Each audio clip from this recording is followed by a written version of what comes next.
Bom, boa noite, muita paz para todos, que Jesus nos abençoe.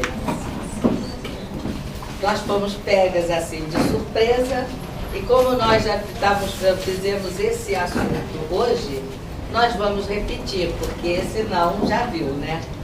Então, nós vamos falar hoje sobre o capítulo 5 do Evangelho. Embora eu já tenha falado outras vezes, mas esse capítulo ele tem tantos assuntos importantes que a gente não vai ficar se repetindo, ao contrário, que acho que é pouco o tempo a gente realmente falar sobre todo o conteúdo desse capítulo, que é os bem-aventurados, os aflitos. Quem não está em aflição hoje em dia? Está com a vida tranquila? Pode levantar o dedo? Cadê? Pois é. Por que será isso? Por que nós estamos, vamos dizer, aflitos, sofrendo, passando por dificuldades? Tudo tem um significado, né? Mas antes de eu entrar nesse assunto, eu queria ler uma página que eu tirei do livro, de uma revista que eu recebi de Seixonoye. Mas eu achei esse parágrafo, né? essa lição tão importante que me fez muito refletir. E que quem escreveu essa mensagem foi o fundador da própria Seixonoye, que foi o Masaharu Taniguchi, né? Então ele diz o seguinte: os bens de Deus. Prestem bem atenção, porque é uma lição de vida. Deus é infinito. Quanto mais você abrir o canal de sua mente, com maior facilidade chegará a provisão ilimitada de Deus. Quanto mais você abrir o seu canal da sua mente. De que modo? Será que se eu estou uma pessoa chateada, aborrecida, magoada, ferida, angustiada, revoltada pelo que eu estou vivendo, eu vou conseguir entrar em sintonia com a energia divina? De modo algum. E essa energia divina, que é o pensamento, o amor divino, ele está, vamos dizer, preenche o universo inteiro. Então não existe um espaço no universo vazio dessa energia. Só que nós que somos seres pensantes, inteligentes, muitas vezes bloqueamos o contato com essa energia. Não é Deus que bloqueia, nós é que bloqueamos, né? E aí não vamos entrar, né, com essa sintonia com essa energia, que nós só vamos receber coisas boas, maravilhosas. E aí ele continua: não tenha pensamentos mesquinhos. A mesquinhez estreitará o canal de sua mente. Mesquinhez, egoísmo, né? Avareza, guardar tudo para si. Materializa-se aquilo que se forma na mente. Isso eu sempre falei, nós somos o que nós pensamos. O que nós sentimos é o que exatamente é a nossa verdadeira realidade.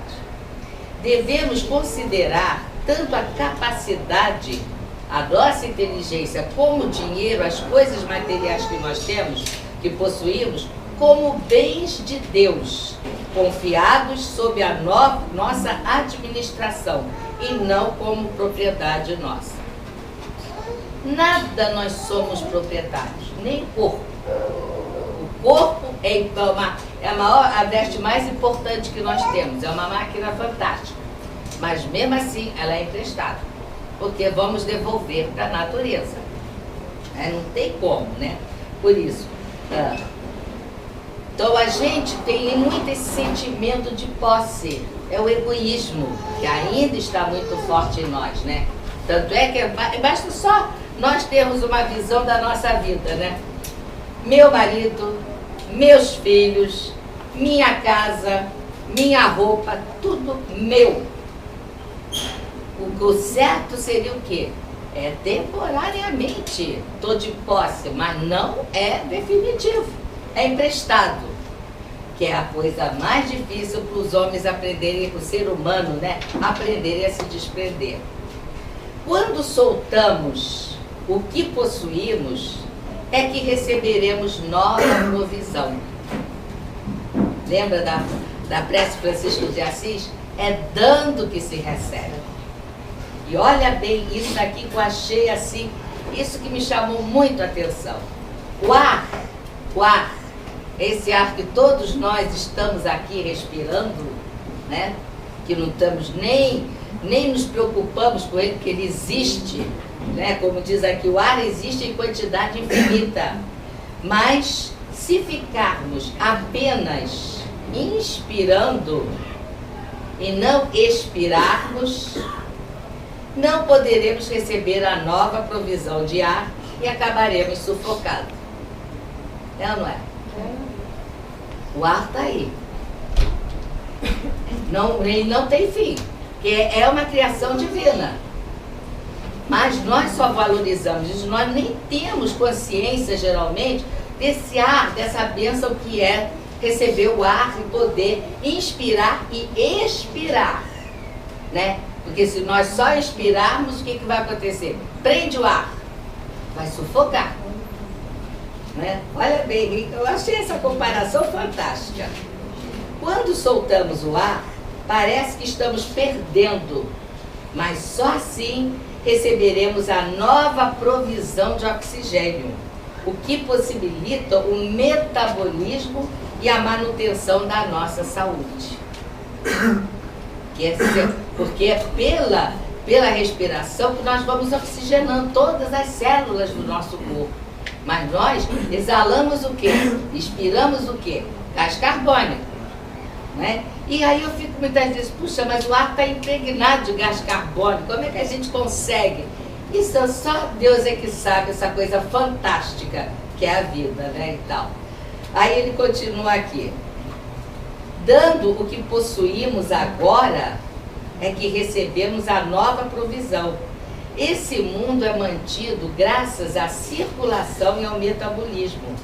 O homem vive enquanto se processam a circulação e o metabolismo e morre quando eles cessam. Então, nosso corpo, né? Nós estamos aqui todos vivos, pelo menos aqui está aparecendo, né, e tal, né? Então, por que nós estamos vivendo? Porque através da respiração, a circulação, o coração faz seu trabalho e o metabolismo, todos os órgãos trabalham. Agora, no instante que o coração para, vamos dizer, como é que acontece a morte? Você para de respirar, o coração para e todos os órgãos param. Aí a morte. Morte do corpo. Importante é isso, né? Sabemos que nós vamos continuar vivinhos da Silva, né? Então, como cada um é que vai descobrir por si. Mas isso é certo. Então vamos começar a ter consciência de que tudo que nós temos é assim, não é posse. Quanto mais nós nos doarmos aos outros, não só bens materiais, até nós mesmos. Quanto mais nos doamos ao próximo, mais nós temos, mais recebemos. Lembra tem uma historinha dentro até da própria Bíblia, que tinha um pote de azeite que estava assim no final, mas quanto mais tirava, mais ele vinha. E a nossa vida é isso. É não esquecer que a providência divina é contínua. E agora nós vamos entrar, por que as aflições, os sofrimentos? Né? Porque a dor é o aguilhão que impulsiona o homem ao progresso. Porque sem a dor, nós estaríamos estacionários.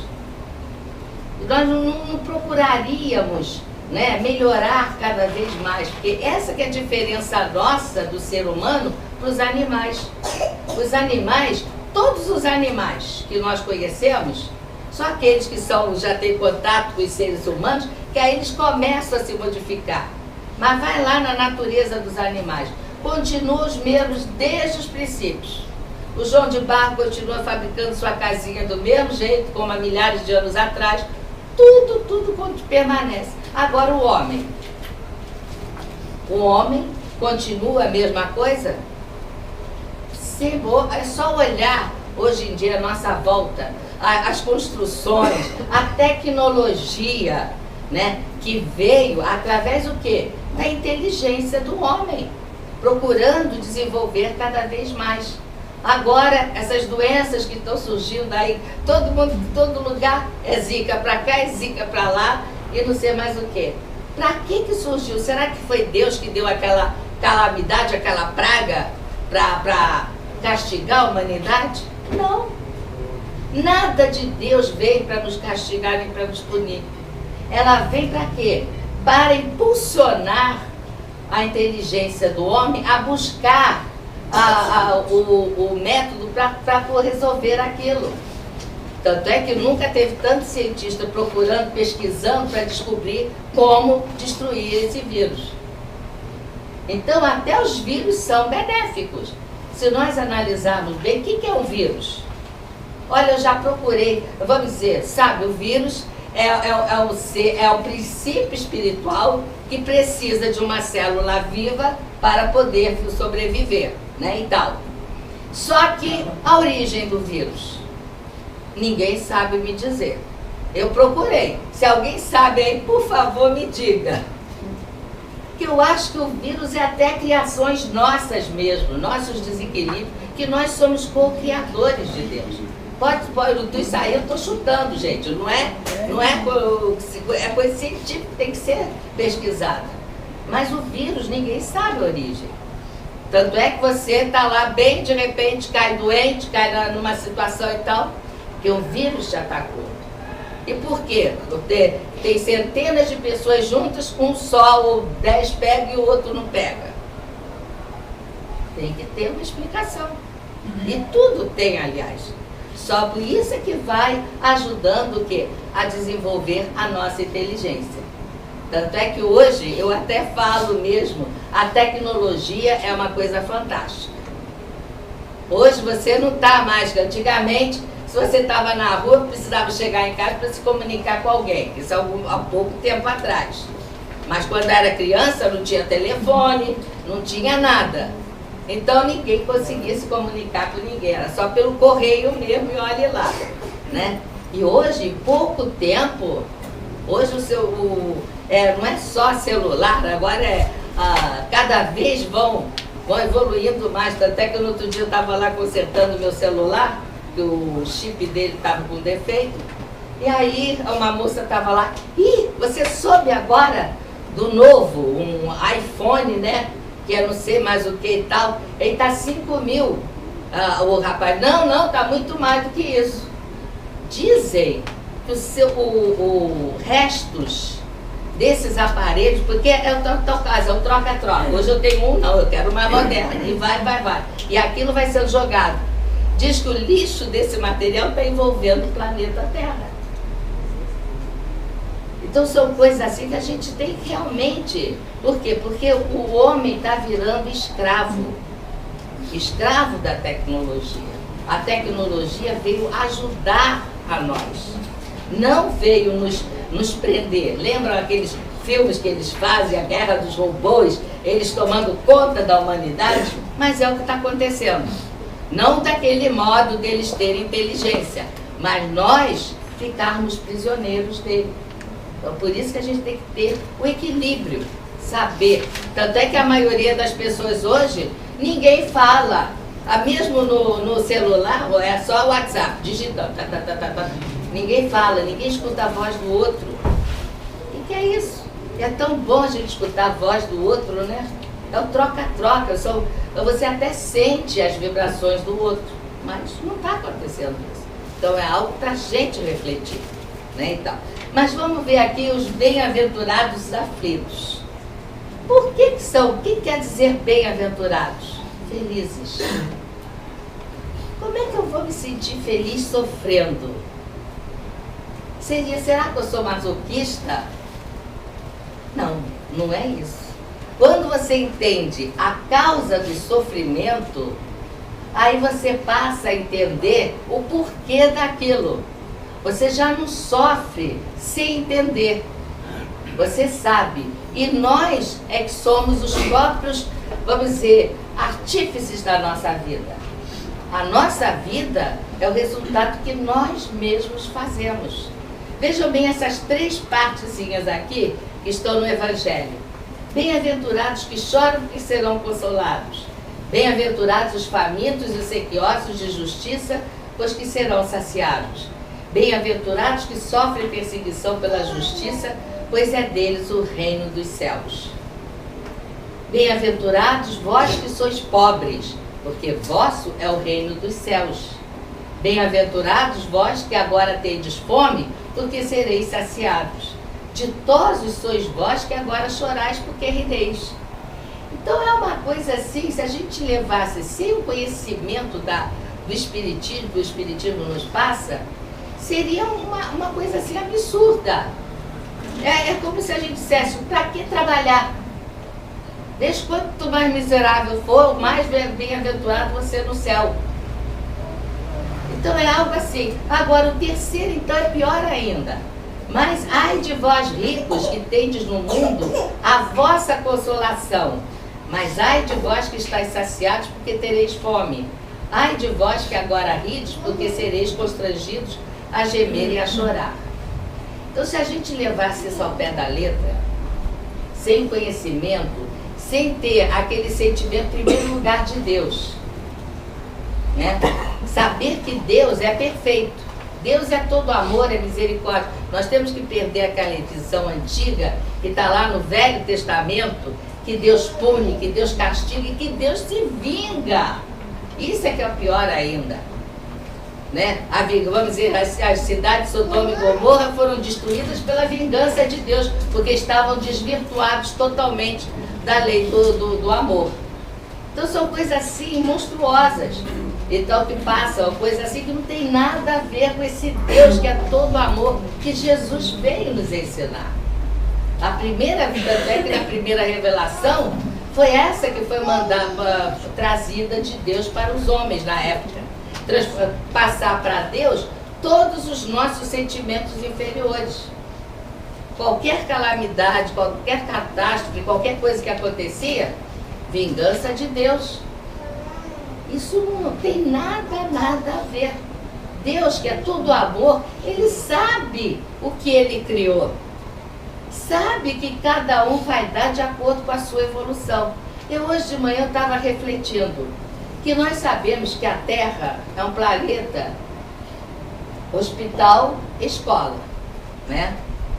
Onde nós viemos aqui curar as nossas doenças morais, né?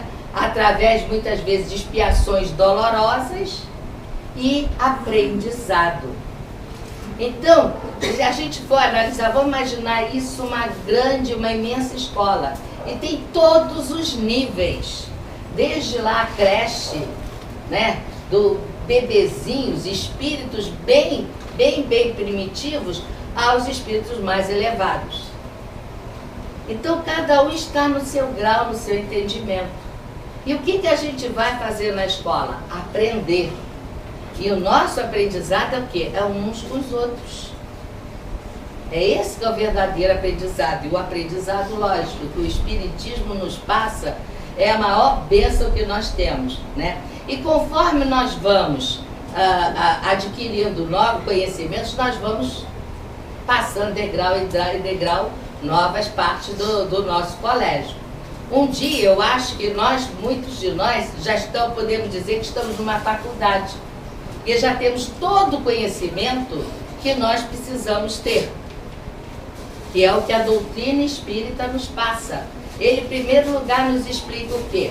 Primeiro, a confiança plena em Deus, esse Deus que é todo perfeição, todo justiça, todo bondade e misericórdia, né? E o segundo, nos explica o sentido da nossa vida. Por que eu estou aqui? Qual o sentido da minha vida aqui? Então, quando a gente sabe que nós estamos aqui para progredir, para desenvolver todos os germes das virtudes que Deus nos deu ao nos criar, então já começa a mudar. E dali você, que Ele não nos criou perfeitos. Ele não criou ninguém perfeito, porque não existem privilégios na criação divina.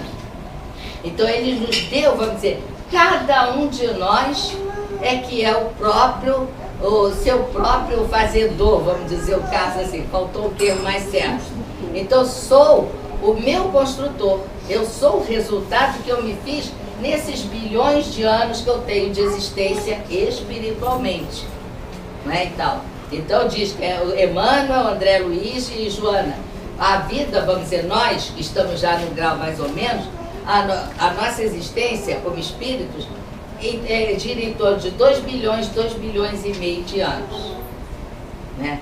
Então, nisso estamos agora na nossa condição atual. Por que o planeta está nessa fase, como todos os espíritos falam, nós estamos em fase de transição. Mas por que a transição?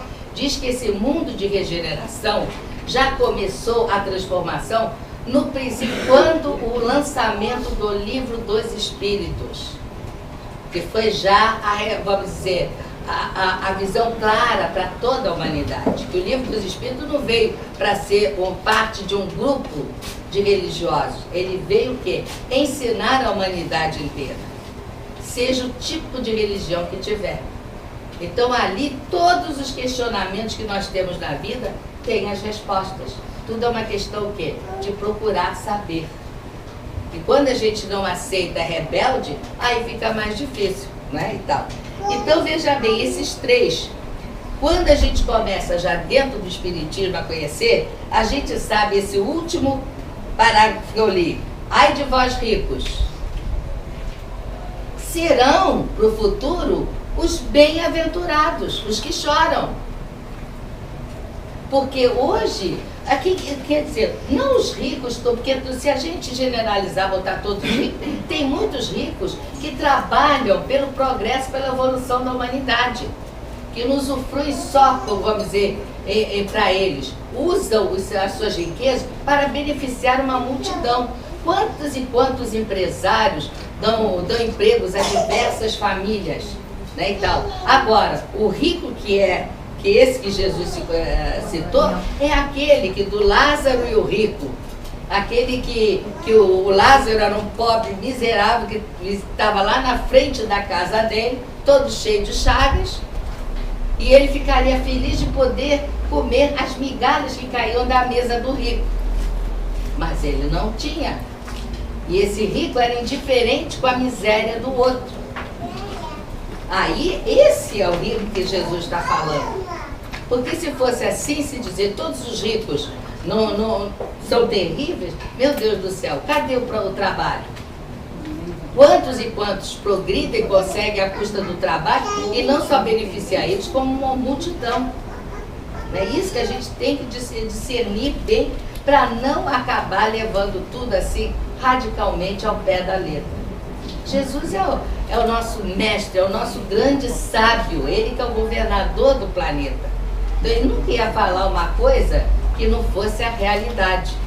Porque ele tinha que usar palavras, termos de acordo com aquele povo daquela época.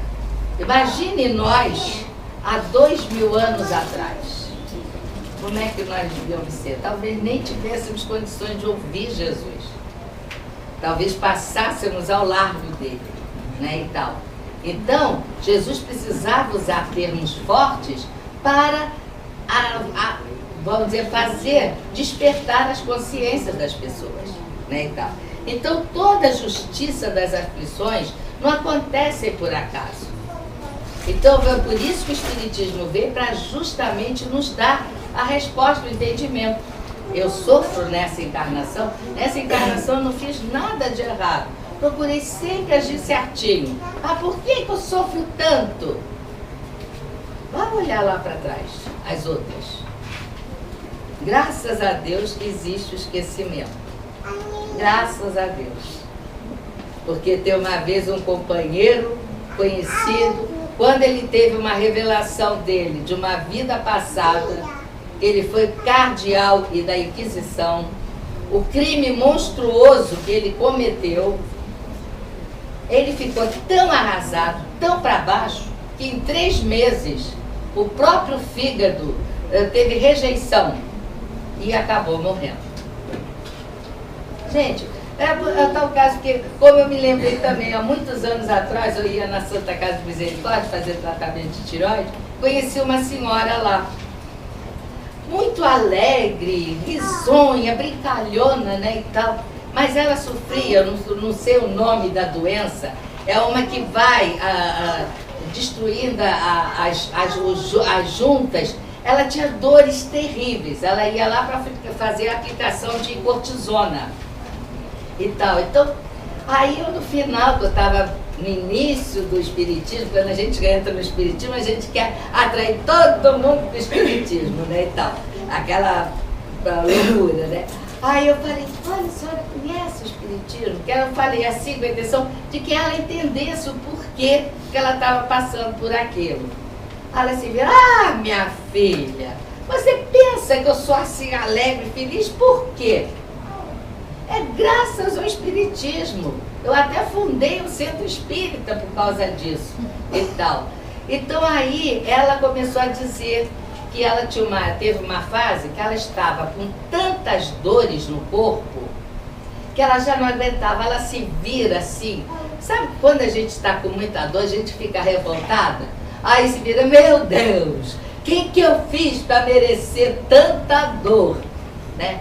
Aí no mesmo instante que ela fez esse pedido, já de revolta, né, não aceitando a dor, no mesmo instante lhe aparece uma visão na frente dela, de, sabe aqueles carrascos antigos, aquele capuz preto, com machado na mão?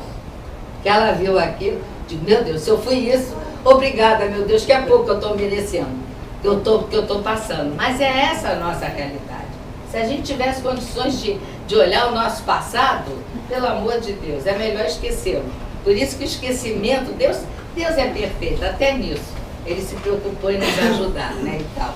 Então, veja bem, então a gente sabe que as causas das aflições que nós temos pode ser dessa encarnação, a maioria talvez até sejam dessa mesma encarnação. Quero até lhe dar até um exemplo aqui, ó. Cadê? Quantos homens caem por sua própria culpa? Quantos são vítimas de sua imprevidência, do seu orgulho e de sua ambição? Quantos se arruinam por falta de ordem, de perseverança, pelo mal proceder ou por não terem sabido limitar seus desejos? Quantas uniões desgraçadas porque resultaram de um cálculo de interesse ou de vaidade, e nas quais o coração não tomou parte alguma? Quantas dissensões e funestas disputas se teriam evitado com um pouco de moderação e menos suscetibilidade? Muitas vezes você se irrita por uma palavra e dali cria meu Deus do céu, uma guerra por besteiras, que não vale a pena. Quantas doenças e enfermidades decorrem da intemperança e dos excessos de todo gênero? Quantas pessoas, vamos dizer, não têm controle da alimentação, do fumo, do cigarro, de outras coisas mais, né, e tal? Por quê? Porque não tem vontade de, eu tenho uma cunhada que ela há muitos anos fumava muito, era 3 maços por dia, era quase que acendia um pelo outro, né? E a gente falava com ela, mas fulana, para, meu pai morreu por causa de cigarro, né? Então sempre foi assim, falava, orientava, nada, mas é tão bom, me acalma tanto. Só que um belo dia ela tem um coma diabético, ela quase morre, foi internada no hospital. Então a primeira orientação, parar de fumar. Ela teve que escolher ou morrer ou fumar. Aí ela escolheu que ela queria viver, parou de fumar. Então são coisas assim que tudo depende da própria pessoa. Quantas e quantos, vamos dizer, tem pessoas que são negativas. Qualquer coisa que vão ver, diz, será que vai acontecer isso? Já vê logo as tragédias. É como eu falo sempre, ó. Vamos pegar um dia, né? Dia a dia, né? E tal. Aconteceram várias coisas boas.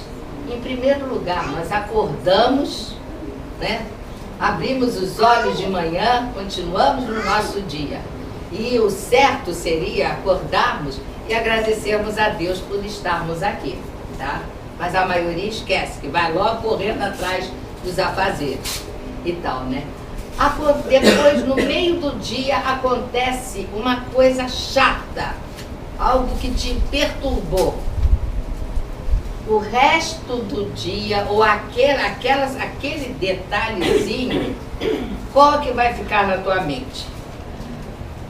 As coisas boas que te aconteceram o dia inteiro, muitas coisas boas, ou só aquele detalhezinho ruim que te aconteceu? É como Augusto Cury fala, nós vivemos orbitando em torno dos nossos sofrimentos. É masoquismo.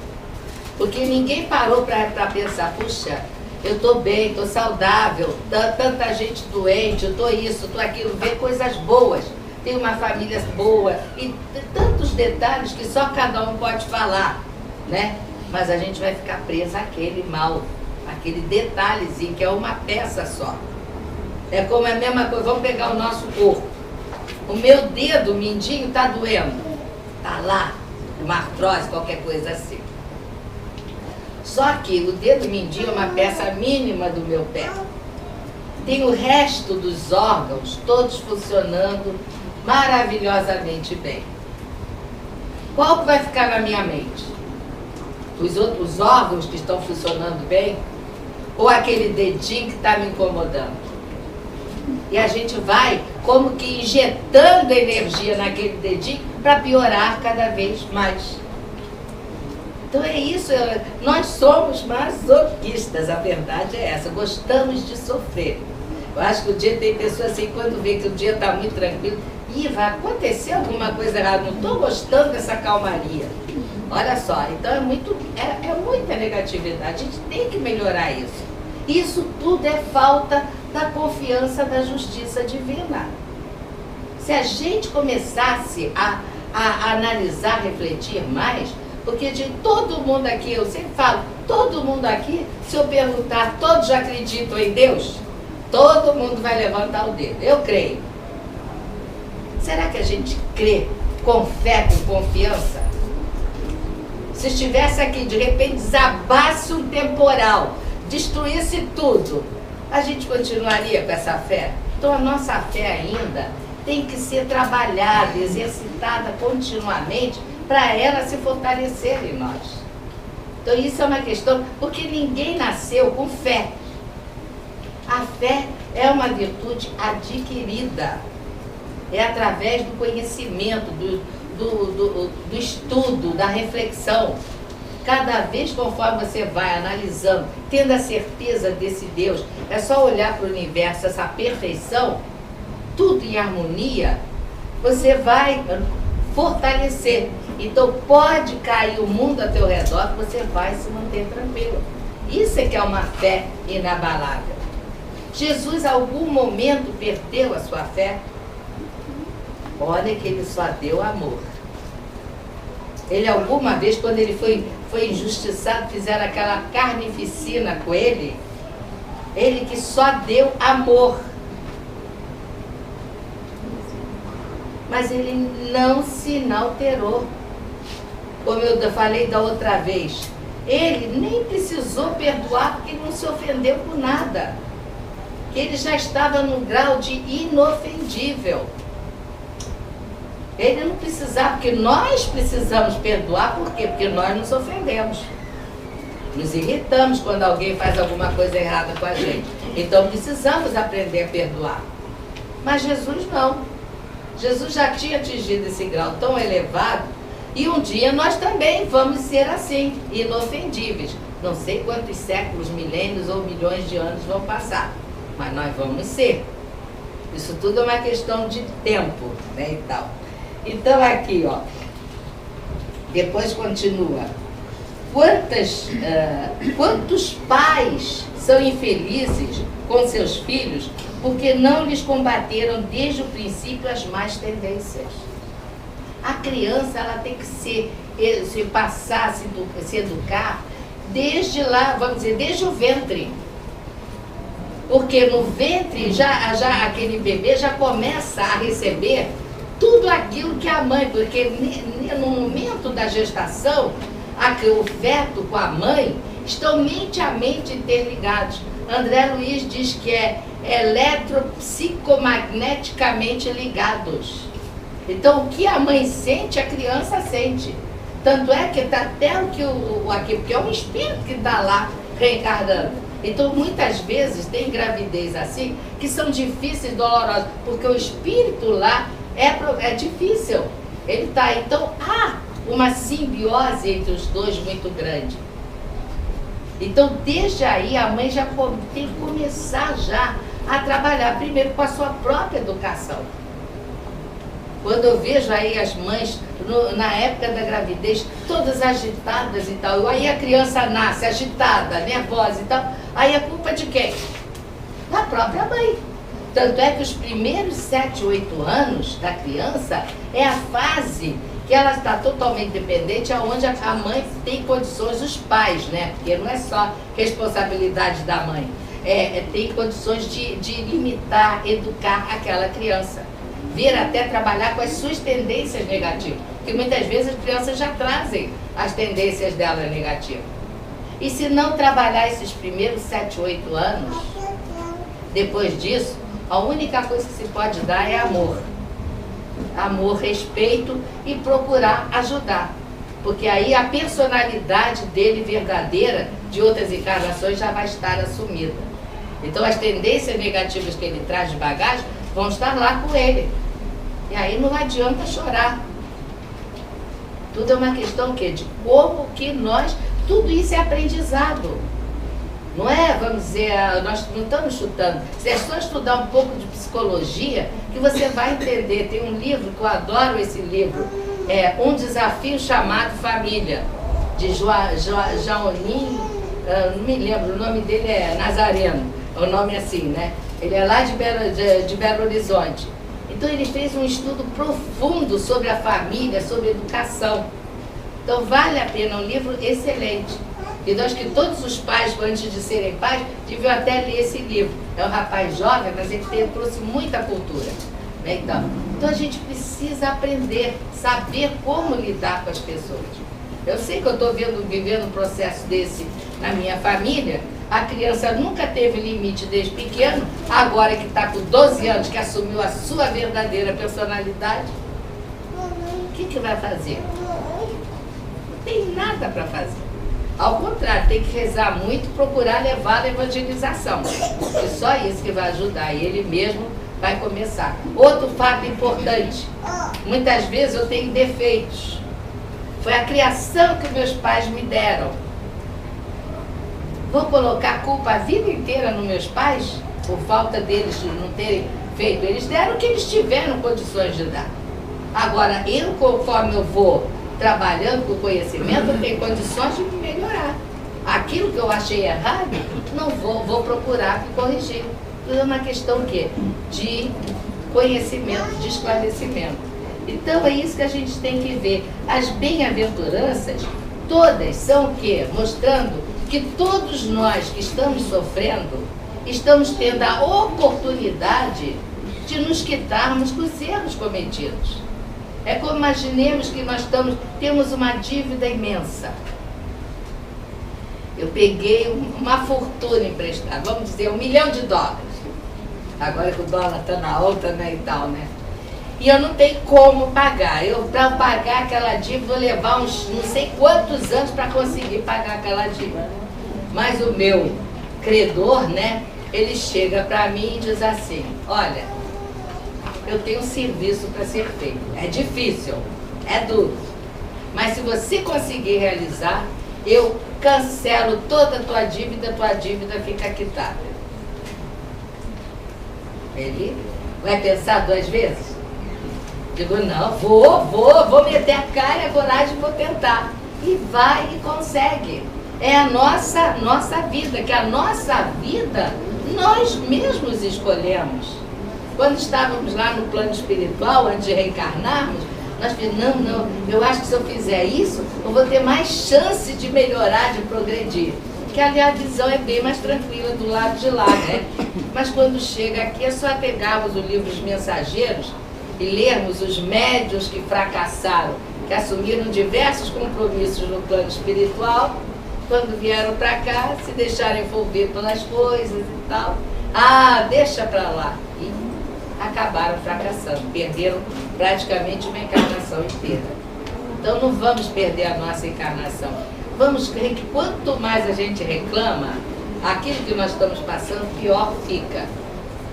Então é isso que a gente tem que mudar, o nosso modo de ver a vida, o nosso modo de sentir. E estudar, gente. Estudo é tudo. Eu nunca estudei tanto como há 3 anos para cá, devido à situação que eu estou vivendo. Então é isso que é importante, para entender que quando você entende, tudo fica mais tranquilo. Você fica até bem-aventurado. Não feliz, porque feliz, a gente ainda não está num planeta de felicidade total. Que eu posso ser feliz, viver no meu ambiente familiar tranquilamente, mas eu vejo meu vizinho passando sofrimentos terríveis e eu não vou sofrer por ele, aí eu sou bem, sei lá, egoísta, né, e tal. Então a verdadeira felicidade ainda não é desse mundo, mas aquela felicidade relativa, de compreensão, de entendimento da vida, essa todos nós podemos ter. É só procurar que a gente acha. Muita paz para todos.